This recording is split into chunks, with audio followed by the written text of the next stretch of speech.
So, tomorrow we're going to be starting our new study of the book of Hebrews. We have completed the book of John, and tomorrow we'll start with Hebrews. And it's such a beautiful, beautiful book, and I want you guys to follow along with me. Now, we will see through the book of Hebrews, the author is unknown, okay? So, let me just give a little context. The author is unknown, but it's believed to have been the Apostle Paul, Apollos, Luke, or any other of the early Christian leaders, right, who were actively spreading the gospel. So regardless of the writer, the message is clear and it's so powerful. This letter, this epistle, this book, it's an amazing encouragement to those who are growing weary in their faith.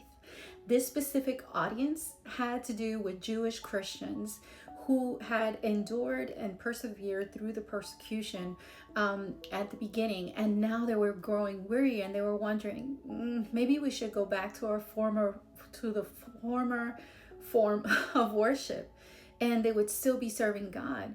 They just wouldn't be confessing Christ and wouldn't have to endure the persecution.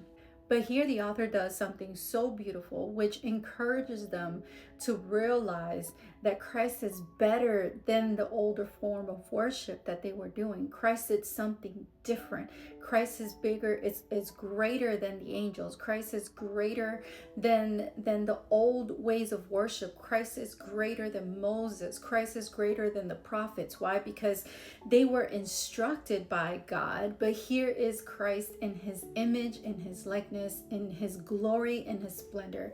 And we will be going through verses as chapters go on. I come here to do the studies every Wednesday. So this week we'll be doing chapter 1, and we're going to be covering verses 1 through 3. And as God continues to direct me, we might go in through a little bit more verses in chapter 1, and then we'll move over to chapter 2. So we are going to see how these words were spoken to this Jewish audience, these Jewish Christians at the time of the persecution in the Roman emperor, who was Nero at that time. That's when it was believed, most historians. We're going to see how these words encourage the Jewish Christians at the time that we're reading this letter, in the same way how these words apply to us when we start growing weary in our faith, because our faith is tested. Our walk with Christ is not an easy one. It's about complete denying ourselves to our own desires, to our own ways, to our own impulses, right?